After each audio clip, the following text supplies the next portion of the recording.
No,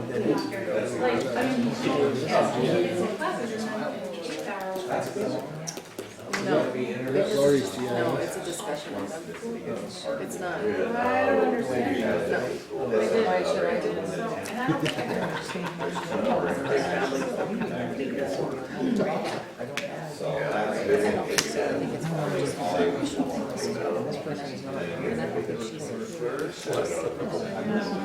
Yeah, that's.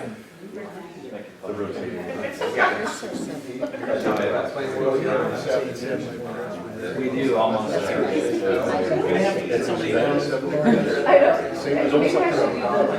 know.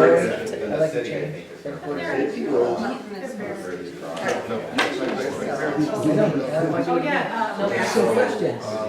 It's almost 6:30. That's your final answer.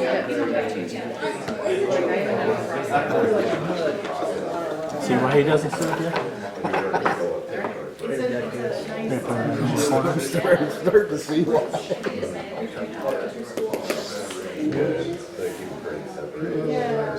No, it just gets black.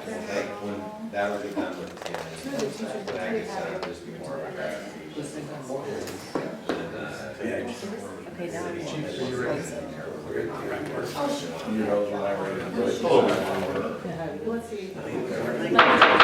Good evening, everyone. I'd like to welcome visitors and guests to tonight's meeting. I'd like to call to order the August 21st meeting of the Mount Vernon City Council. And the first item on the agenda is to ask if there are any changes to the agenda or get approval of the agenda. Anything from staff as far as changes? Your motion? So moved. Scott and Paul. Moved and seconded to approve the agenda as presented. All in favor of the motion, please say aye. Aye. Opposed? Motion carries. Next item is open communication. This is the time when, if you wish to address the City Council on subjects pertaining to items that are on the agenda, please wait until that agenda item comes up, and I think you've all got a copy of the agenda. If you wish to address the City Council on an item not on the agenda, please approach the microphone and give your name and address for the public record before discussing your item. So, the public comment section for a few minutes now. Anyone would like to speak? Keith, you just push the button, the light will turn green. What do you wish to do here? Keith Ebner, 304 Palisades, City of Mount Vernon. Do I got to talk really close? You're doing good. No, it's fine. Be So comfortable. first off, I'm a city resident. Not that that really matters since meetings are open to all the public. I'd like to remind several of our city staff that commented at the last meeting about only city members being able to speak at public meetings. Number two, I've sent a request, you guys will see it on the next agenda, to include Confederate History Month as one of the approved celebratory flag months for next year. It's celebrated in 7 states. It's on the agenda on the national calendar, 2024 and 2025, as part of our inclusive and inclusion type stance on flags and everything else. I expect you guys will pass it. Third, I want to express my displeasure with our handing out of money to businesses uptown for TIF funds. Not real happy with the fact that there's a facility on First Street First that utilized $50,000 of taxpayer money to bulldoze a building and now is asking $130,000 for that property for sale with no clawback option.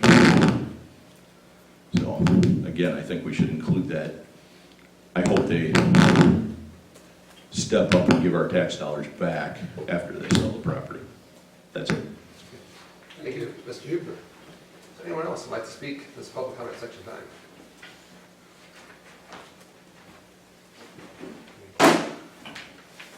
Mr. Osborne. My name is Shane Osterman, and I live up on Highview Drive, but my wife is a business owner and my kids go to school. And I just want to thank the City Council for approving the ordinance last week. I think Mount Vernon is a city that is inclusive. I think standing up for that is pretty important, and especially with other legislation across the country and across our state, making sure it's inclusive for our as much as we can for people to have discussions that are no longer able to be had in schools. I think it's pretty important that we stand up and do what's best for that. I also just wanted to thank you all for the way you approached it. I think it was pretty well done, reading the minutes, watching the meetings, hearing the conversation, and finding a middle ground where many more perspectives are definitely included in that, I think was great. So I just want to say thank you for that, and hopefully we can continue to have an inclusive environment that is respectful to who we are as a community, and maybe not so much what is full of the phobias and the racism that sometimes happens or people push. So I just want to thank you for that. Have a great day. Thank you, Mr. Osborne. Anyone else would like to speak at this time? Comment section.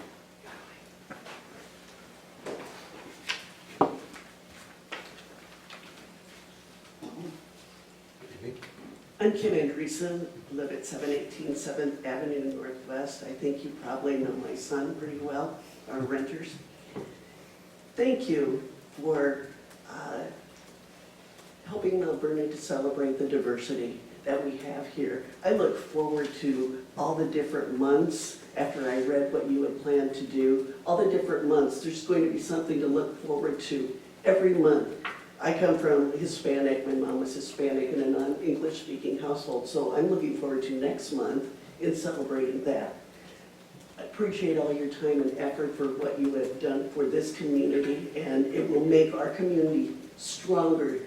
The more we can celebrate, the more we will be more positive, I think, with our kids. Thank you. Thank you, Ms. Andreessen. Anyone else like to avail our public comment time? Yeah, we'll close the public comment section and move on to consent agenda. We have one item, that's the minutes of the last meeting. Any action ready on that item? I would move approval of the consent agenda as submitted. Thank you, Paul. I'll second that.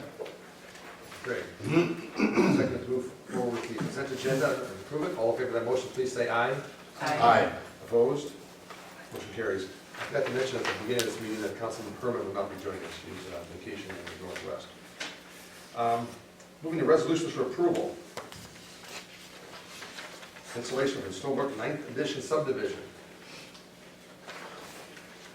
I don't really have a lot, actually. This would be for 17th. It's been installed. There's actually 2 or 3 houses that are constructed on 17th. They're under construction on 17th now. Punch list items have been done. There's a minor issue with smoothness that will be taken care of by grinding those areas out. Interestingly enough, if you go fast enough, you can't feel it. It's when you actually go really slow is when you can start feeling inundation in the pavement. But they're planning to take care of that, and they need us to approve the public improvement installation before they can certify those dollar amounts for reimbursement. Did they say when they're gonna do it? After our approval? So yeah, once the resolution acceptance and improvements are submitted, then the developers can submit their final numbers, and then we will actually submit that to the bond attorney who will type up the ordinance for us. Representative from Boomerang. Yeah, I made it. So Bryce Rickless, Boomerang. So with one thing that was left there kind of outstanding with the grinding on the street, it should be done here in September. There were 2 contractors in the state that did grinding. Cedar Valley up in Waterloo and then Manax were the 2 that did pavement grinding. Cedar Valley shut theirs down this year, and they're just doing their own stuff. The guy that ran that operation all over the state quit, so they don't do it. So Manax is the only one doing that work right now. So it has been kind of the ongoing thing all year. They're supposed to be in, we have them, I think we get them third or fourth week of September, because they're doing 2 in Anamosa, 1 in OJ, Cedar Rapids, and then here when they're in this area. So it's been a battle, it's been on their radar, it's just getting them here to do it. So before the snow flies. Yeah, yeah. So that's the timing issue that we're fighting. Like I say, it'll take them half a day when they're here. It's just, they're the only ones in the state that do that work now. So. Thank you, Mr. Rickles. I will move to approve Resolution 8-21-2023A, accepting public improvement installation to Stonebrook 9th Edition subdivision. I will second that with an unrelated question, or vaguely related, I guess we could call it. So in your notes, Chris, you mentioned that there isn't really a standard within city code. Is this something we face often enough that it's worth having that conversation, or no? Not really. The smoothness test is not part of SUDAS, which we subscribe to. I mean, Bryce can speak to this, but I think this is just kind of a fluke more than anything. It's not something that happens very often. Unfortunately for Bryce, it's had 2 flukes happen. The other being in the next subdivision that you'll have, but had to do more with shipping and how cement was being transported, and then it got a contaminated batch that came from the concrete plant, not. The 9th Edition street, what happened there, with it being 34 foot, we paved half. Well, the first half, the paver broke 3 times going down that street. And with that, then you're stopping trucks and starting trucks, and it's just, it makes for just a bad place, and then you feel those starts and stops. And so that one was that one there. David mentioned it, you know, afterwards someone had called, and like I'd driven it, it hadn't, you have to hit that perfect speed and then it's horrible.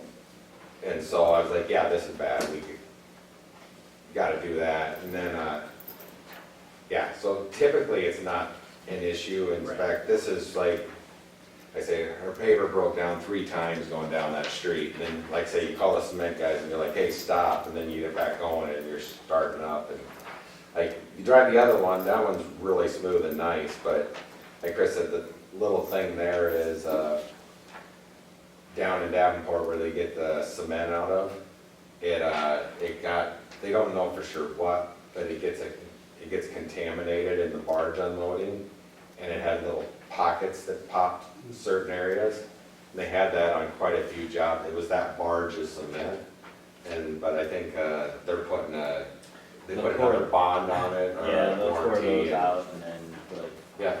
an epoxy type bond. Put a gel on it. Yeah. So I would say in both those situations, Yeah, it's just 1 in a million. 23 years, I don't think I've ever seen it. Well, that's why I asked the question the way I did, because in my 8 years, we've never had to have this conversation, so I didn't think. It's ironic for me because I was here for Stonebrook 1.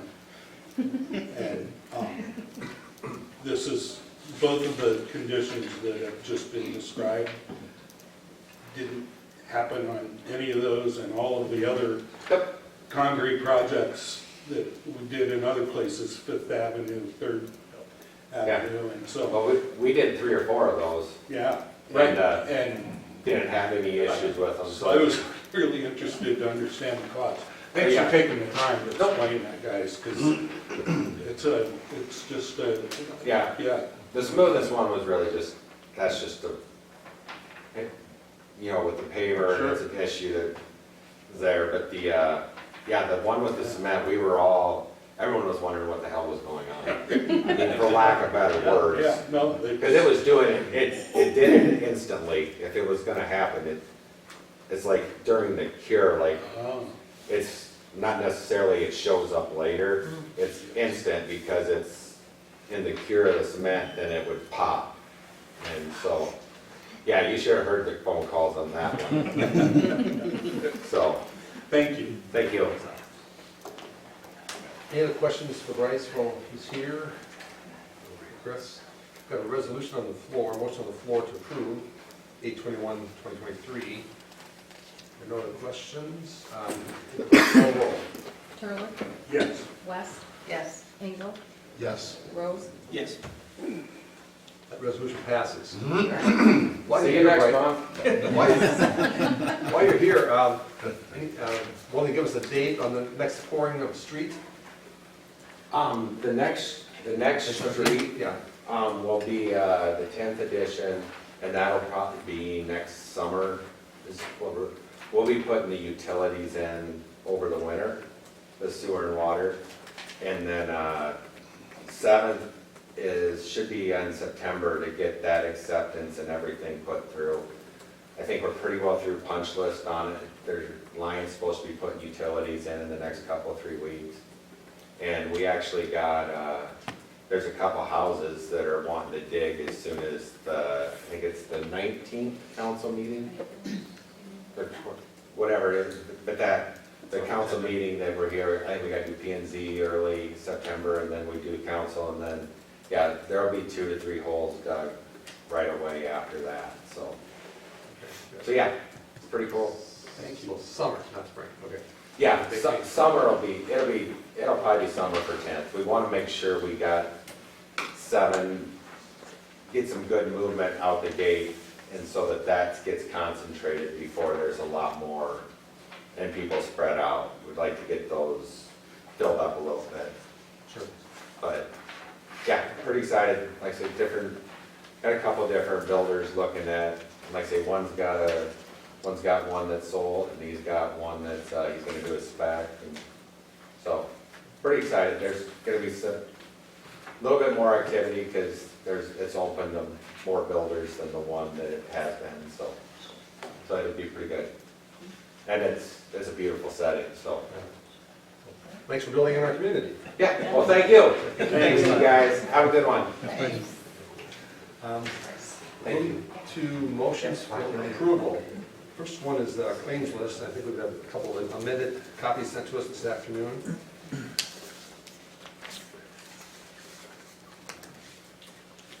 Unless there are any questions, I would move approval of the claims list as presented. I will second. Thank you.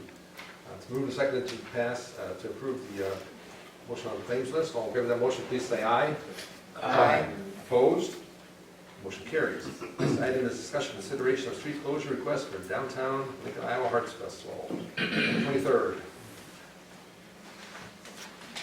Jocelyn sent in a request. Any questions about it? PD is good with it? Yep. Public Works? If no questions, I would move to approve the street closure for the Lincoln Highway Art Fest. Second? Moved and seconded to move forward with the street closure approval. Any other questions or comments? All in favor of that motion, please say aye. Aye. Opposed? Motion carries. Motion carried. Third item, Parks and Rec Board, full recommendation, council action as needed. Coming to decision time. Council, so you, at this point, I'll back up real quick. So Water's Edge completed their presentation to the council, and from there, you asked both the pool committee and Park and Rec board to make a recommendation on one of the option to move forward. So both of those organizations have met, and what you see on the TV right at the moment is the option that was actually settled on. So for those that are unaware, we looked at indoor options at the LBC, we looked at outdoor options at both Davis Park and Nature Park. Thank you.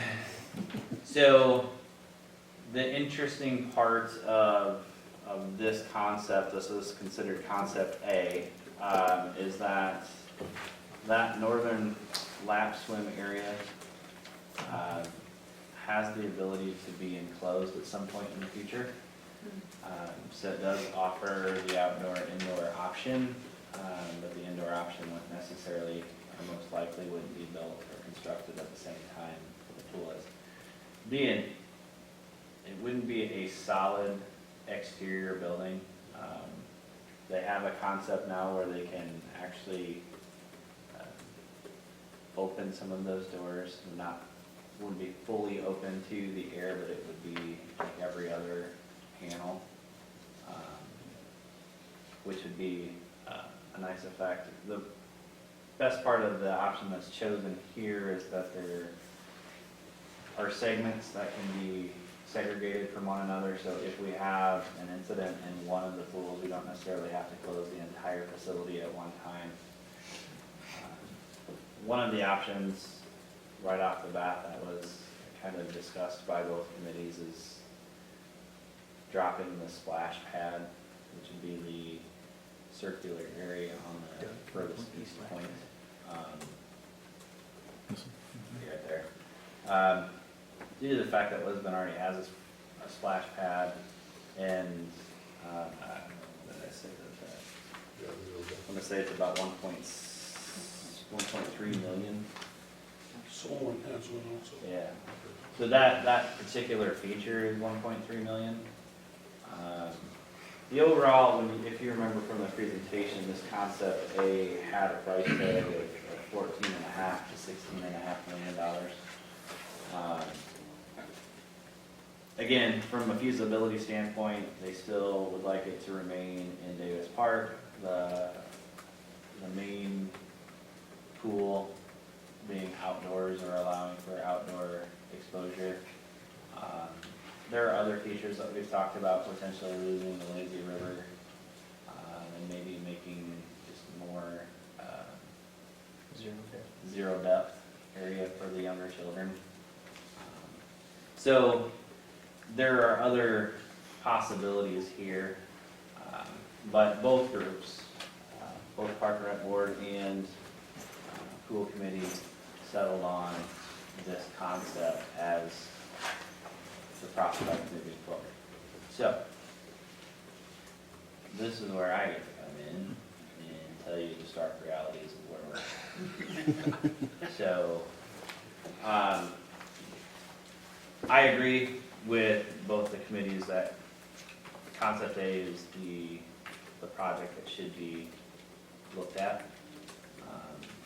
The question really has to do with the fact that the northern structure, the lap swim pool, and the new pool house, the brown building that's next door, has to be built as one structure. Given the location, we could actually operate our existing pool while this is under construction. The parking is to the north of that. With that being said, we asked Water's Edge to kind of provide an itemized budget for, can you go back to the Zoom real quick? Each of the amenities. Yeah. So we've asked Water's Edge to give us kind of an itemized budget with that project minus the splash pad. And that dollar amount is just shy of $12 million. So, what does that mean?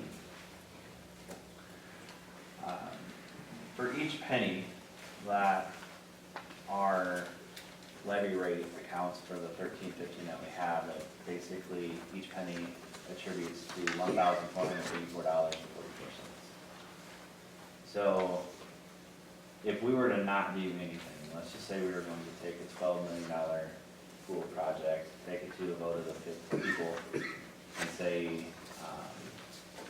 we want to construct this facility, what does that look like?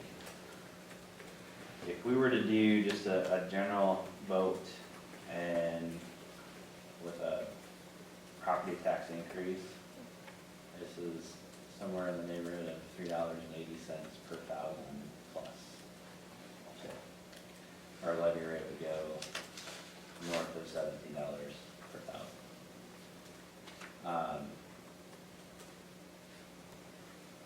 I don't foresee a potential bond issue with a $3.87 or higher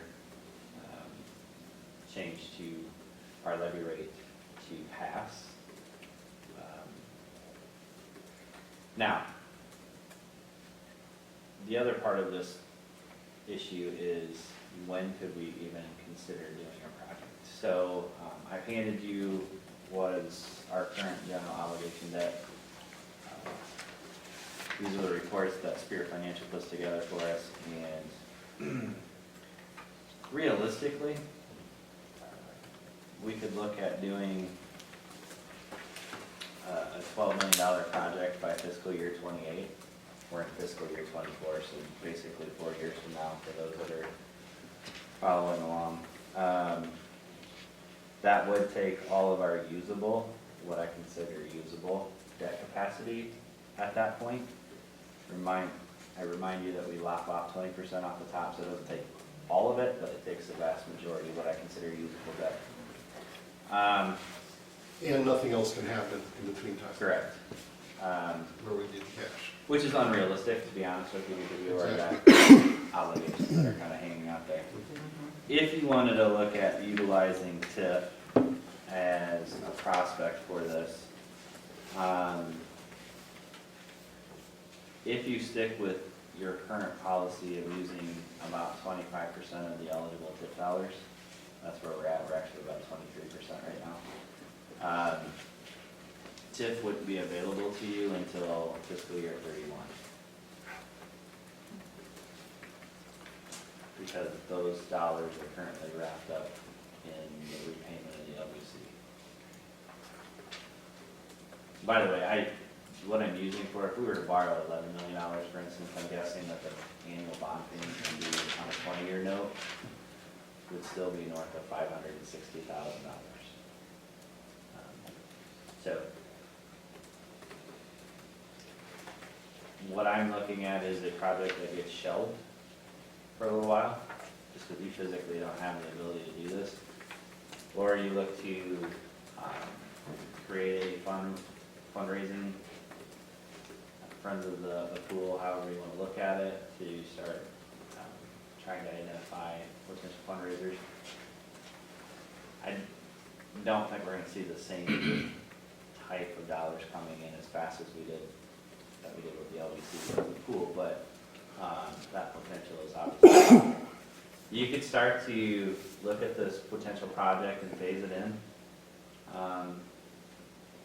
The only concern that I have with the phasing of this style is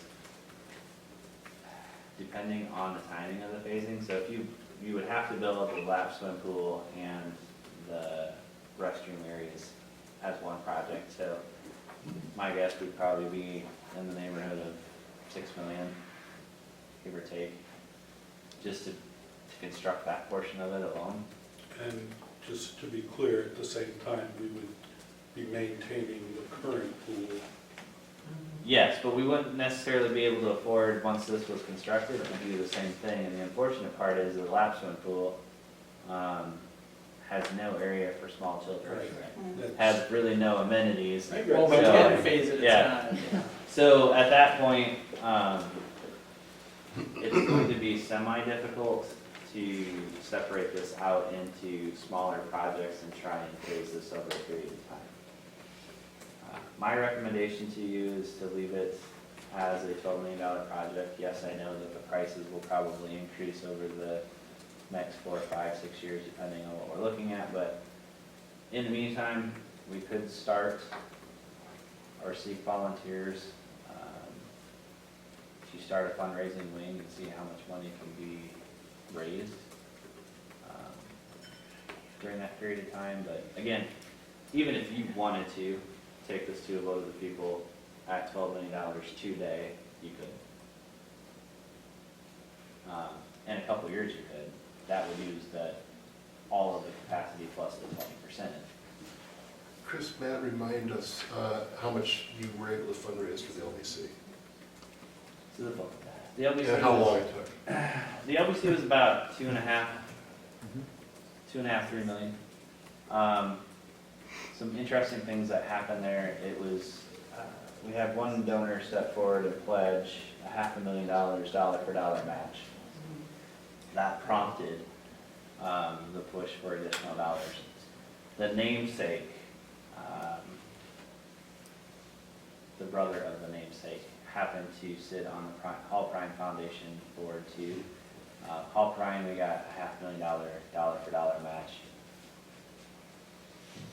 Right after they made that pledge, we received the $1 million pledge. So we received $1.5 million in about 15 minutes.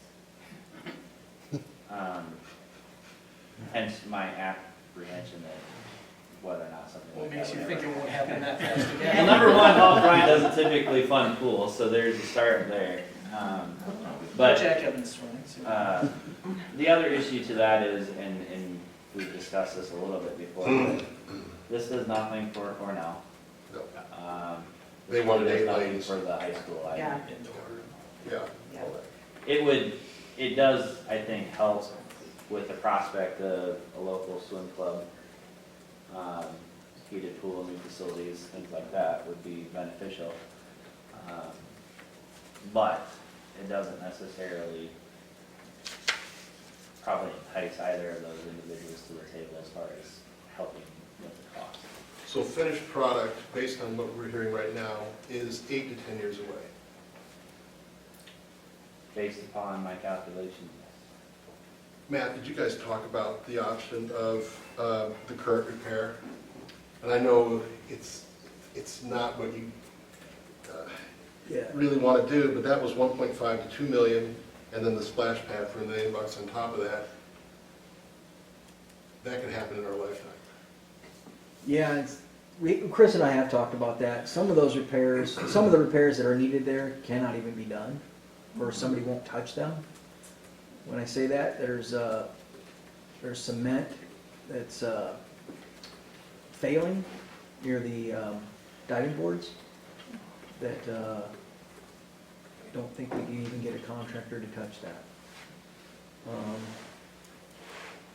We've talked about a possible liner for the current pool. That was upwards to $250,000.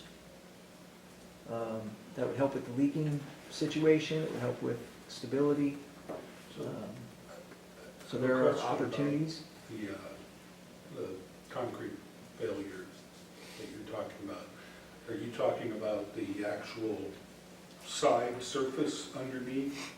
The bowl of the pool, or are you talking about? I'm talking about the deck, but also it will impact the basin because of where it's located. So if they were to try and repair that, they were really worried about impacting the basin. Okay. So here's what I would tell you, because this is an easy answer. You're going to make repairs to this pool, or I can't, in good confidence, open it. So to give you an idea, the small kid slides, the metal is wearing through, so we have holes. If you ever pay any attention, the ladder that goes up to the deck is actually too short, so we've manufactured a fifth step in order to get up to that facility. The diving boards have to go or be replaced. We've had 2 incidences in the last 2 years, one coming off the side and then the other hitting their head as they were coming up from the bottom of the pool. So we're spending money at the pool. This part of this conversation was going to happen regardless, so we were going to have to spend money. What I needed you to understand is the length of time that it was going to take in order to get to this potential end result. We are going to spend money at the pool. I can't think of the term, but the grates on the edge. The gutter? The gutters. They were all custom built. Yeah. The individual that owns the rights to it won't give them up. So they all need to be replaced. They'll all have to be custom manufactured in order to fit that gutter. What other good news do I have for you? Yeah, you know, It is a little discouraging. well, it's discouraging in that we knew this day was coming. So we knew that this pool had reached a life. I mean, it's 50. 10 years past. Yeah, or it's so. 50, over 50 years old. So we knew that was going to be the issue. The cost associated with building new is also going to be an issue. We didn't know how much. I mean, 16 million, if you took the entire project, is what we are allowed to borrow at any one given time, period. So the fact that we can't even talk about a $16 million facility that locks up our borrowing capacity for everything for probably 3 to 4 years by the time we're buying some of that debt down. You know, I'm always apprehensive of spending money on a facility that's that old, trying to prolong that project. So we're always looking at the gap of time that's going to be out there. What's even more likely, if it's still available, is the sales tax will sunset at some point too. There's a conversation when you go ahead and renew that for a vote of the people. Do you potentially earmark some of those dollars for a potential pool? That gives you another source of funds that you don't necessarily have. When is the first sunset? 2034. And it's under the guise of the state right now, so I'm not 100% sure we'll reach that vote. But Well, again, the surveys that were done by Water's Edge, and they've done a fabulous job. We've said that before. They've really done a good job. Their responses were really strong as far as the percentage responses are concerned. The town of Mount Vernon wants a pool. They want the pool. They know it's going to cost a lot of money. And challenge for this council, there may be some of us that might still be on this council when this thing comes through to fruition, but it's always a question on, am I thinking 10 years down the road, or am I thinking 1 year down the road? So, but the town, the city, the citizens have said they want us to be thinking 5, 10 years down the road. Well, would they pay $3.80 as a levy rate? Right. That's the unknown. The most current, Chris gave us his estimation of what would happen. most recently, this community, and their, as far as supporting and advocating financially a major project, finished June 30th, the fundraising for the athletic complex. Before that, it was the LBC. Before that, it was the Performing Arts Center, where there was a large share of philanthropy, 2, 3, 5 million, and in a couple of weeks, we're going to announce how much was donated towards the athletic complex before they take it out of covenant. But standing in line behind that, once that announcement is done, is another community endeavor, and that's Child Care Solutions. And no idea what form that will take. Is that a building? Is that an addition? Is that a fourth school building? Or whatever. But as Craig knows, they're looking at community donations for that too. So I don't know which is more important, child care or swimming pool, which citizens have said multiple times. Yeah. I would say, so I guess I'll throw a potential concept out to you. I am not a proponent, number one, of allowing existing facilities to continue to go downhill simply so that we can prove a point to reconstruct something new. We're pretty much there with the existing pool. We either got to put money there. Well, that's kind of what I've been wondering. Go ahead. But Sorry, we're on that the same is, track. Yeah. to a certain extent, that was intentional because we knew that we were going to do this planning study Right.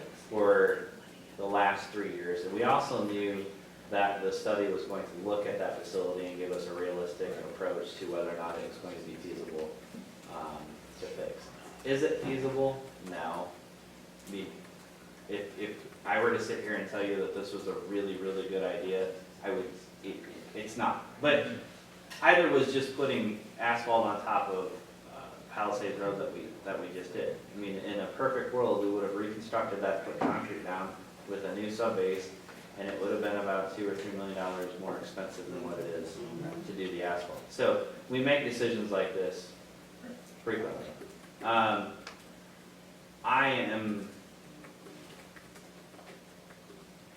am under the impression and would probably make a recommendation that we spend anywhere from $1 million to $1.5 million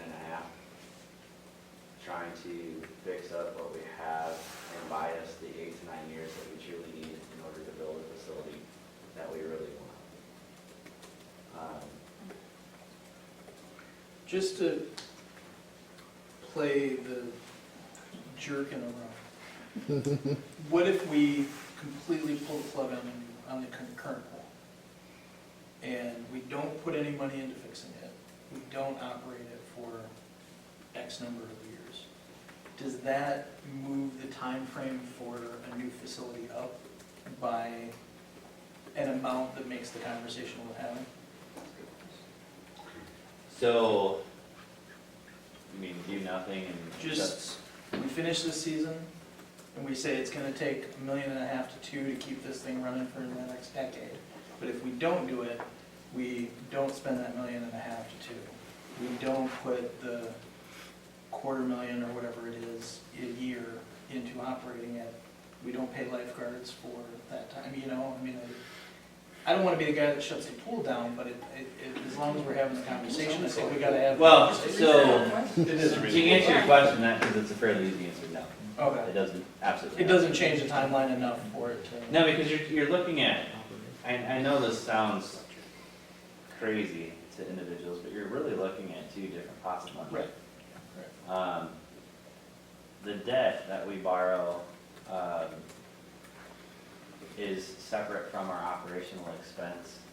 Yes, they're all funded in a roundabout way with a tax dollar of some sort, so that's where it all goes back into one pot eventually. But the money the that point we being, save, the money that we Right. save doesn't We necessarily couldn't then just shift over to get debt sort of service. earmarked, and you can't set it aside and keep building up.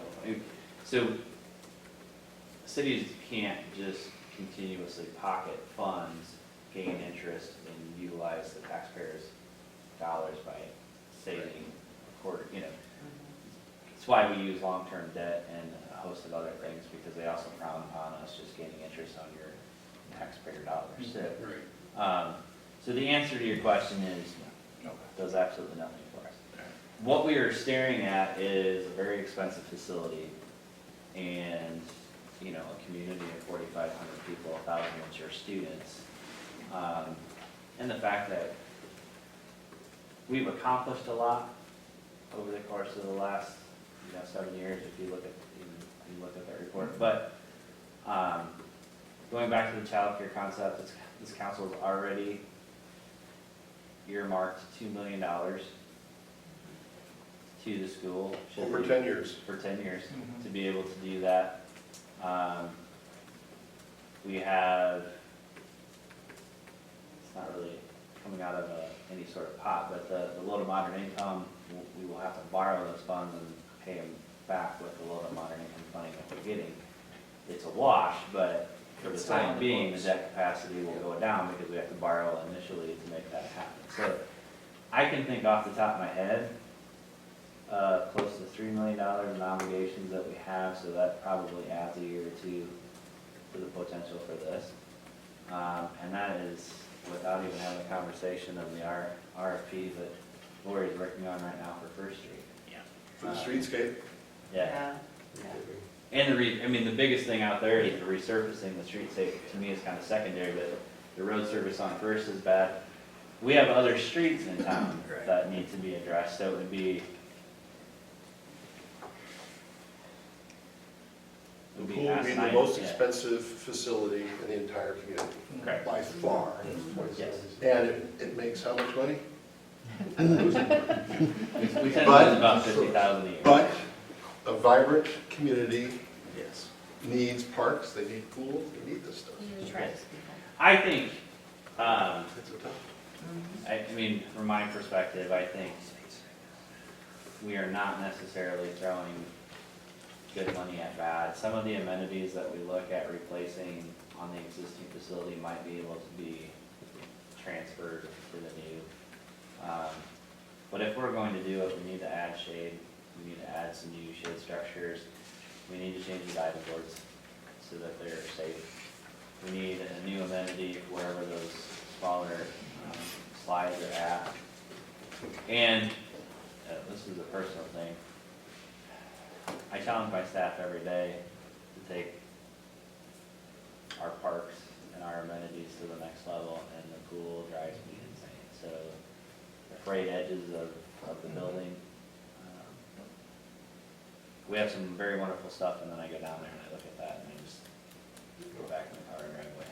What gets me the most about this is that it's 10 years down the road. Yeah. I mean, momentum's important. You can't start raising money and say, and this will happen in 10 In a years. decade, You can't have a sign that looks beautiful that says we're raising money for the pool, and 5 years from now, the paint's chipping off and all this kind of stuff. And the thermometer's not even moved. So, I don't know what you're looking for here from the council, but for me, I wish we could accelerate this a little. And Chris, you're saying fiscally, we just can't because we can't borrow any more than $17 million. And we don't sunset things until 10 years from now. 23, 4. 10 years. I have a question about the current pool, and specifically the diving boards. When I think about the risk versus the return, I mean, if I'm going to give something up to make a safe, fun place, I'm going to pull those diving boards out.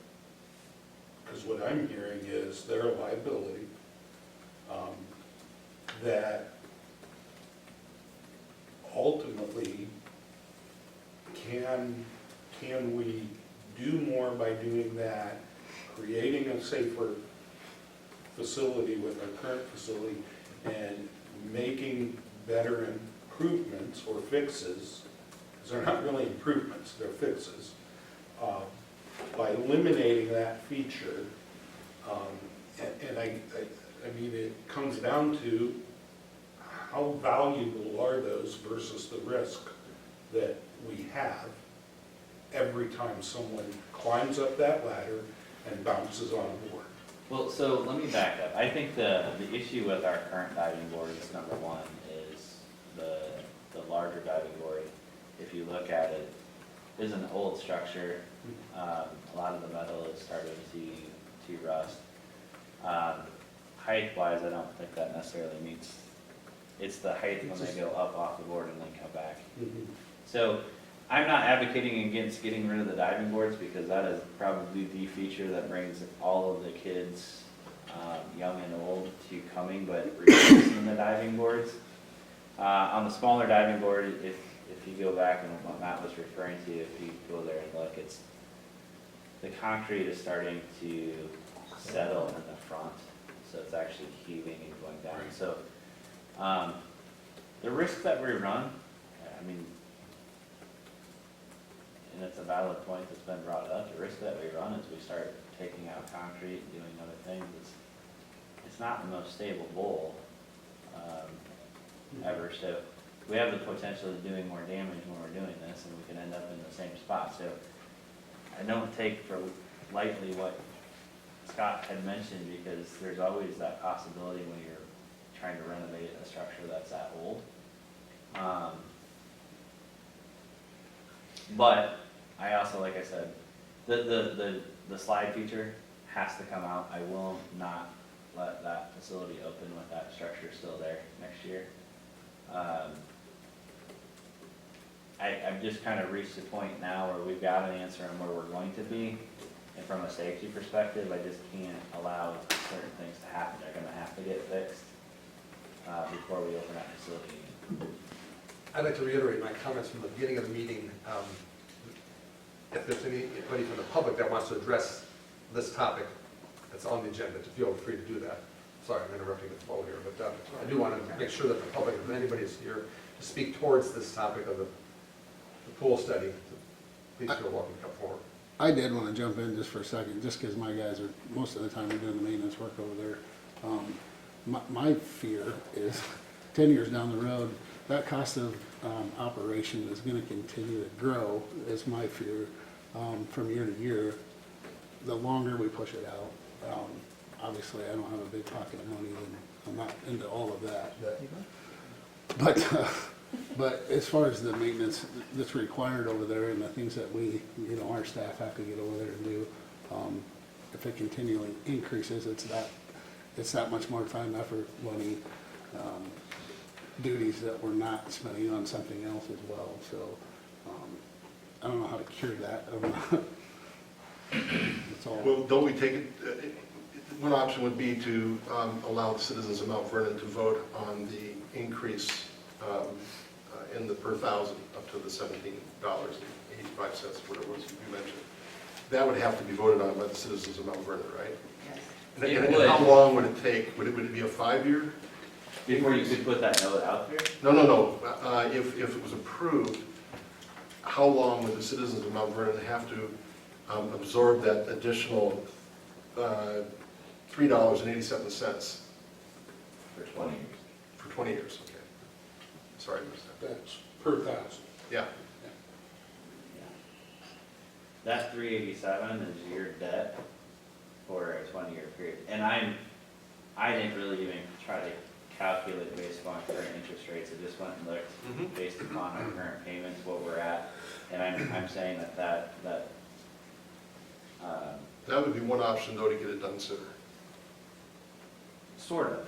So my point is you can't take it to the vote of the public though unless the debt capacity is available. Oh, okay. So you as a city, and we as a city, can only spend 5% of our overall value, and it is limited in fiscal year '24, $16,889,483. So that's our debt capacity. So if you can't put anything on the ballot that would try to send that over that dollar amount. So that's where I'm saying fiscal year '26 would be the first year that you could even take a ballot issue, and you're using 95% of your capacity.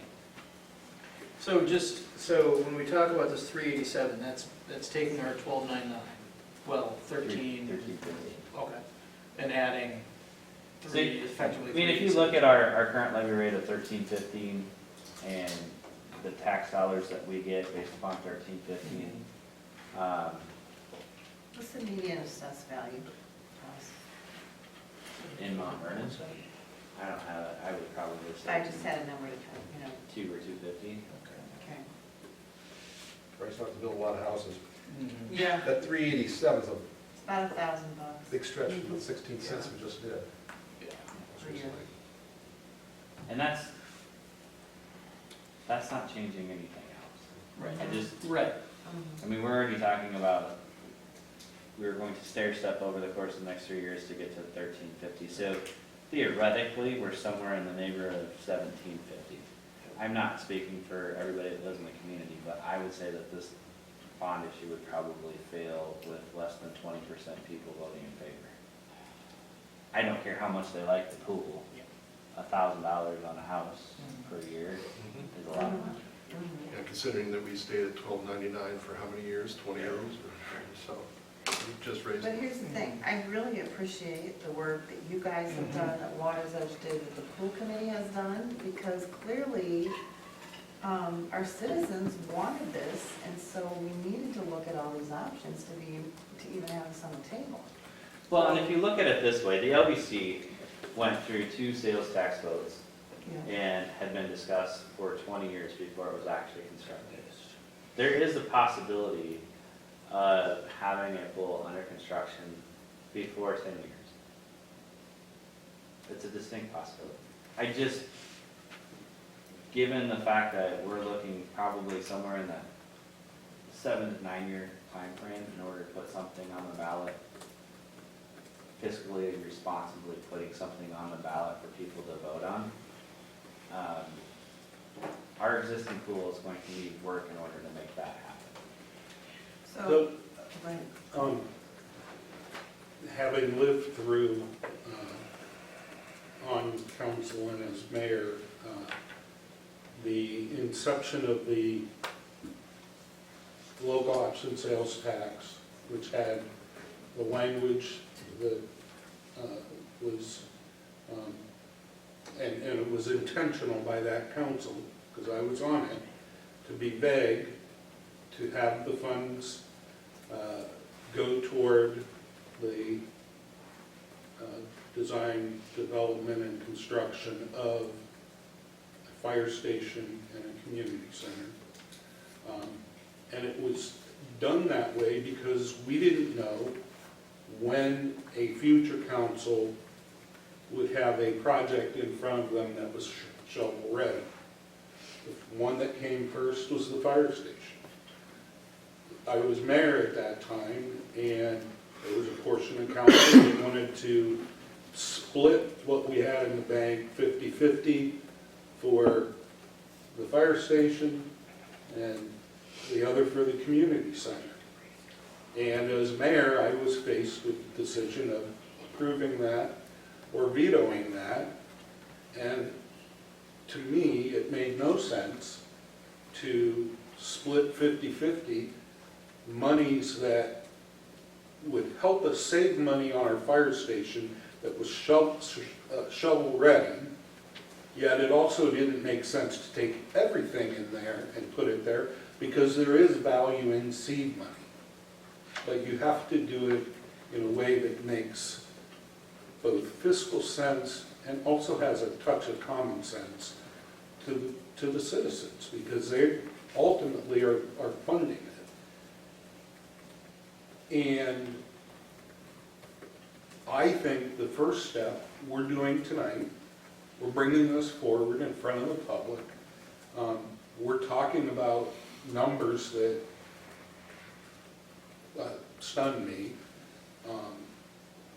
but I understand the value of amenities because they're hard to calculate what amenities like this do to making your community attractive and then bringing in and increasing your base.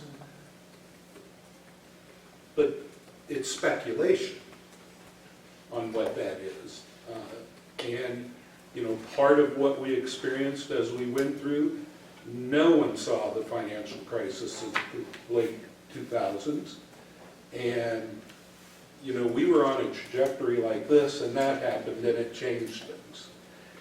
And so we need to be careful when we look at these large plans to remember that ultimately we aren't going to be the decision makers.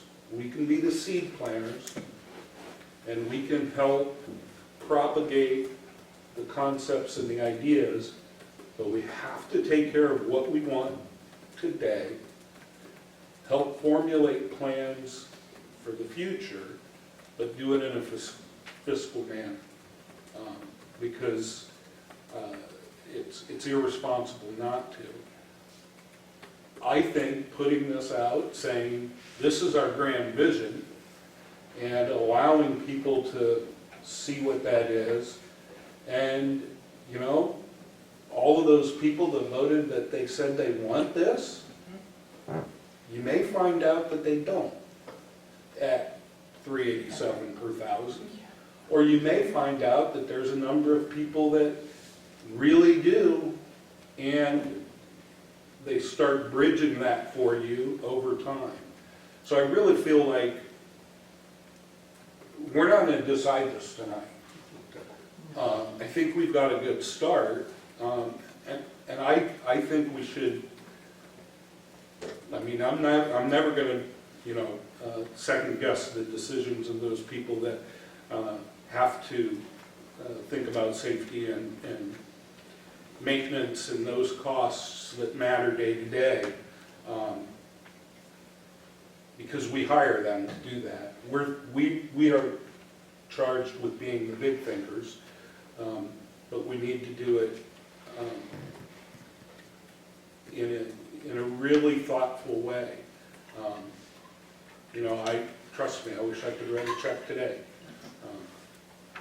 That ain't happening. So I would just like to propose that we move forward knowing that this is our plan. We put it on a shelf, but we put it on a shelf where people can see it, think about it, understand the costs and what it would take to happen, propose certain opportunities that we may have where we can phase it. Again, I don't know if that's the perfect way, But maybe a necessity. but maybe, and it may be a necessity. Because I know that when we did the fire station, and I know he was a big part of that whole project, and understands that, you know, shovel-ready and need means a lot. And we needed a new fire station, and it was shovel-ready, and the community center was something that we all saw in our head, and everyone had a little different vision of what it was. But that need is what really drives us in our short-term decision-making. So that's sort of my take on it. Yeah, and I don't want to pretend that staff brought this forward tonight thinking that you were No. going to make a decision. Never thought that. I think the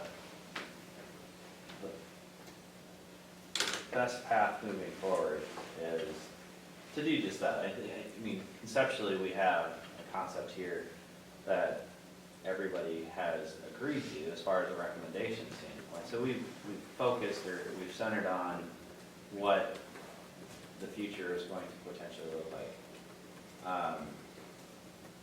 Financially, like I said,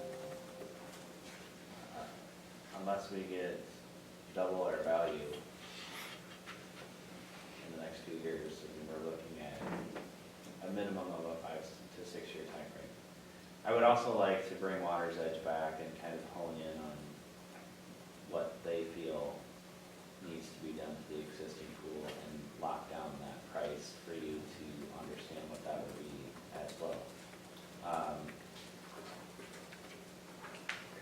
If I may, Chris, and also have Water's Edge come back and prioritize for us those repairs, so that will help. Yeah, that would be helpful. That's, we can't do it if we don't have prioritized. Yeah. Because again, there's repairs, there's needs, and there's wants. And it should always be risk-driven and safety-driven when it comes to that. Let's see what Lauren from Water's Edge has to say about repairs up to the 1 million or what, 1.5 that you talked about there, to keep it viable for another 9 years. Tough would it be for her to reprice it as it is now, minus the lazy river and the Splash pad. Splash pad, yeah. I think that in that updated price of the Lazy River's out. Yeah, we do have amenity pricing based on each of those, so we have a general idea. It was done about 3 months ago. So It's we easy to can- recompute the new Yeah, I can have her. model we're compute aiming the new- for, that would be good. But Yeah, I agree. I want to say that $11.8 million figure was without the Lazy River. And Splash Pad. I don't say either one of these features. We need to give her a look at that, because if we could add those later. You know, Yeah, I phase think, you know, approach. those were easy, right? Yeah. I think that conversation for both the committee and Park and Rec Board were easy to make. Here's $2 million that we can always add in the future if we want to.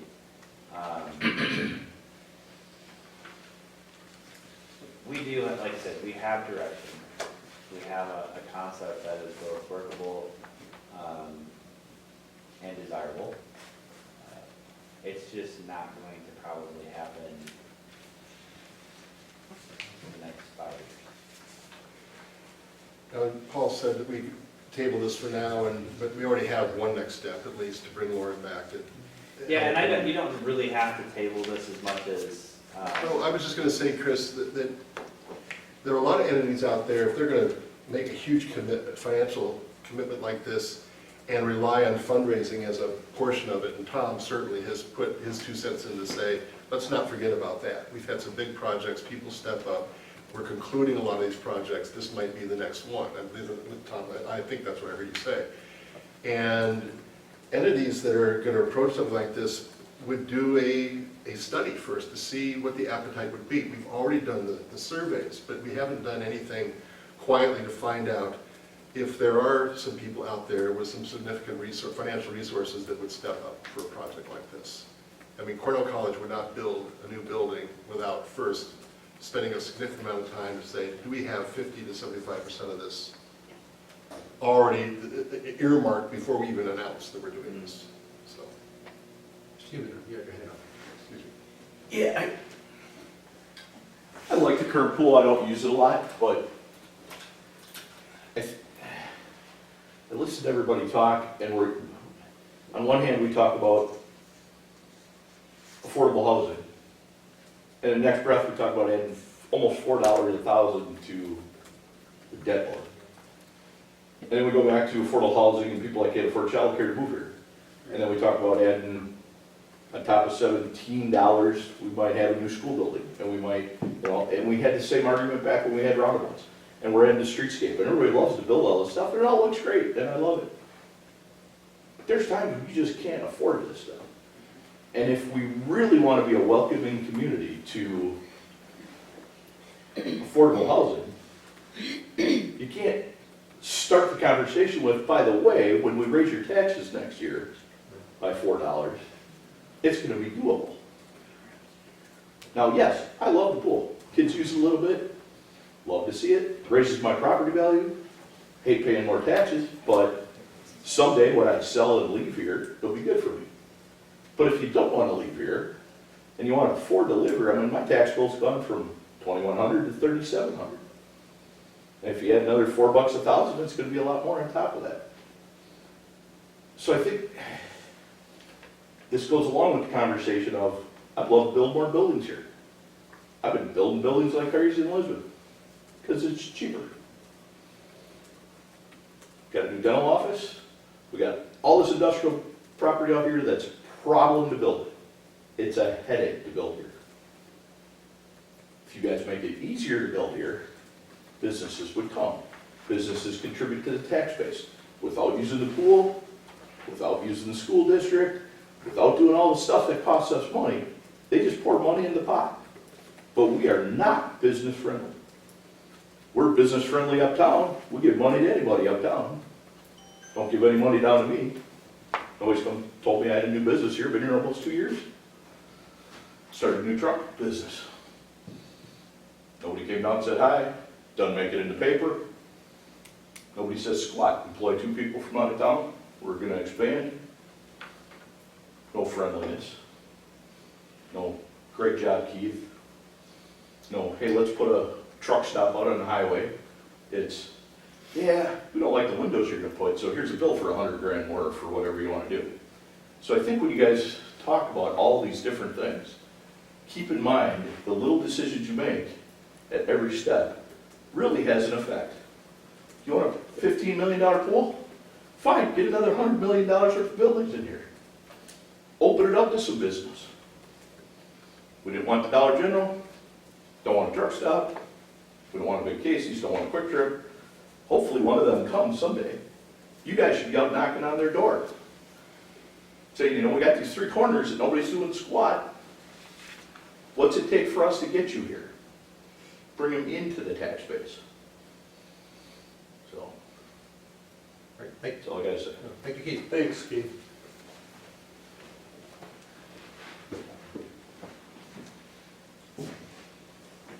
I think I'm hearing is taking no action at this time other than on this specifically, but look into getting more advice from Water's Edge, look into what Lauren's input might be on making the 2 or 3 repairs that you were talking about here, recognizing that's going to be up to $1 million, and maybe getting a new price for what the target is going to be, and maybe it is 11.8. And we're going to be communicating it out in the community, so people will know what the challenges that we're facing there on this issue. It's not going to get fixed easily, it's not going to get fixed cheaply. That's the next challenge, fiscally. Yeah, like I said, I know I have the pleasure of being the bearer of bad news more often than I used to. out our wins, but Isn't that in the paper today? I mean, listen, we did, this community has built an $8 million wellness center, $3 or $4 million athletic activities complex. Not sure what the theater. 7 or 8. 7 or 8 million. So it's not like it can't be done. I think the issue at hand is always for individuals that are caught in between, wanting it tomorrow and being able to afford it tomorrow.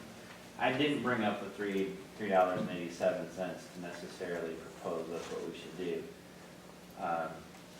It's just a big number. And so that is the reality where we would be at if we put this on the ballot tomorrow and said, hey, this is what we want to do. 16 cents was a big number. Right. Yeah. So from that perspective, it's just, here's where we're at today. That number could be a little bit less, it could be a little bit more. I think, again, we have where we want to go. The time frame fluctuates just a little bit.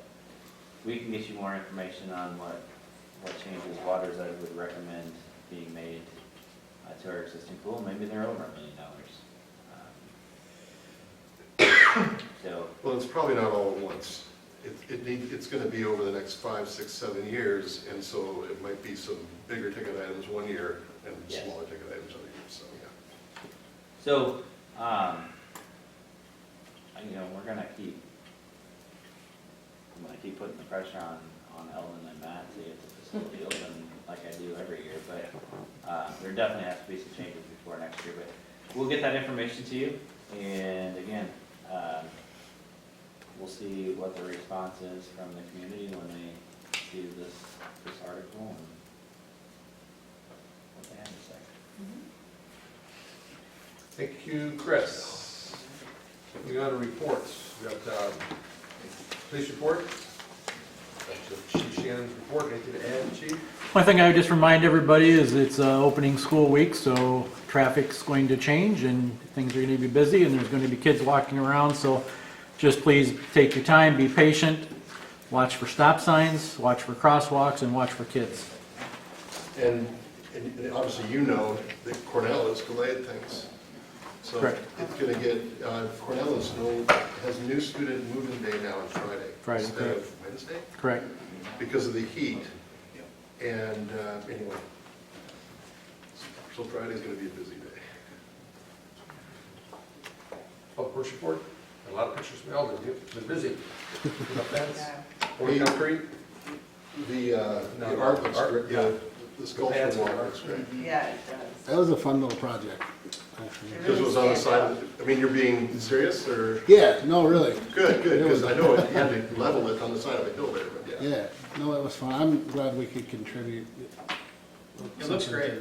It does. Got installed in mid-August like they said they would, so. Yeah, appreciate that. Nice to be ready for them. it was like clockwork. How often does that happen? Should get Marie involved. Parks and Rec reports. Mr. Siders, you've got a lot of agenda tonight. Yeah, nothing to add, other than just to, something that's not in here, side note is, we decided to delay the start of Park and Recreation season for flag football and soccer due to the heat, so we're starting next Monday instead of this week. You're still doing your event tomorrow night? We're still doing our back-to-school open house tomorrow night, that's correct. Yep. That's still Yep. on. That'll be at 5 to 7 o'clock at the LBC. Okay. Thank you, Matt. Cool Library monthly report. So that. So appreciate having that. Okay. Moving to discussion item about cemetery repurchasing policy.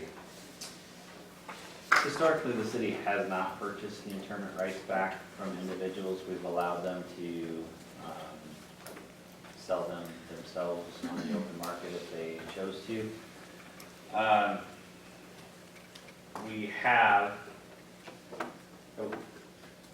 We've gotten into some issues when it comes to these interment rights being left to heirs. We've had situations where we've had an heir come in and say that I purchased this, or, you know, we own this, and then they're buried there, and then another heir comes in and goes, we weren't allowed to do that, state and my permission. So we have always taken a pretty hands-off approach to interment rights and not purchasing things back. We did have a family that said they struggled to sell their interment rights. They have, how many species? 4. And asked that we consider purchasing them back. We did have the city attorney draft the policy, and that's what you have in front of you, kind of for review. The second page behind, well, third page behind that lists some questions that they have. Big shocker that I would recommend against doing this, but we did, because we received a request, we did give it consideration. Does Meredith know what the plots were sold for? Because they could, it's $450 when I bought one. Yes. So, I mean, we know what the going rate is today, but we wouldn't purchase, you know, let's say a plot that was 20 years old, we wouldn't purchase it for $450 That's the back. problem. We would have to go back and try and figure out what that rate was 20 years ago. That's obviously one of the problems. It's probably one of the biggest problems, but the city getting in the middle of kind of a chain of ownership concerns me, especially when it happens to be when a death is involved, just because emotions tend to run high. So we have a policy in front of you. We can bring this to a vote under a resolution if you feel strongly enough about it. We feel like we've done our due diligence on this. We're still recommending against going down this pathway just because of the complications that would arise. Do cemetery funds commingle with general funds with the city? For about 20 minutes. Okay. So, is it from an audit perspective too? That's not. So the cemetery funds, we try to keep about $100,000 in perpetual care. When you buy or purchase a cemetery plot for $450, you're purchasing perpetual care. It costs about $25,000. I want to say about $25,000–$30,000 a year just to mow the cemetery. So you can imagine how fast your perpetual care comes and goes at $450, and some of those plots were purchased back in the day when they were $10. So when I say yes, that money goes into the general fund, but we spend a lot more than we bring in. We've been legally advised in the past about what stance to take. We've legally advised again today, and I think you've added your recommendation to it. Is there any action that the council wants to take on this? Getting dissent on this side. Paul, do you have any interest? I think that is the message there. So, we discussed it and taking no action. I appreciate you reviewing it. I know they will be disappointed, but they appreciate that we actually spent the time to look at it. Yeah, it's one of those things you just don't think about. Yeah. So I appreciate reviewing. I had to do a lot of Googling on this one, I gotta be honest with you. I wasn't quite sure what exactly we were talking about. It's an odd thing because you Yeah. don't actually You haven't get a purchased deed. your I haven't yet. purchased, no, Well, this is a new world for It's me. possible someone seeing this or reading the minutes might say, hey, I maybe could use those plots. So, When my grandparents bought their farm 150 years ago, they got 8 plots with it. In the county cemetery. You can refer them to me, I'm gonna stay here forever, so I'm gonna go lots of plots. Yeah, no bias. I'll mention that to Meredith. maybe that's what we need is a list. Yeah, here we go. Any more Details serious been working on discussion? the policy. I was gonna say, for I it. didn't realize how involved this truly was till I started going through the process. That's what I'm And, saying. You know, it just, you don't realize how much actually goes into it, so. if there's no more serious discussion on that item, we'll move on to mayor's report. Three things I'll probably comment on. First of all, hopefully you've all seen the Cornell economic report. I saw President Brain on Saturday and thanked him for that. And they always headline with fire and emergency service employees that we get from Cornell. So that economic impact report was good from Cornell, was issued. I want to compliment Lee on dealing with Lynn County Historical Society. As we look at working on a trailhead possibly with Lynn County, she's touched base with Lynn County Conservation.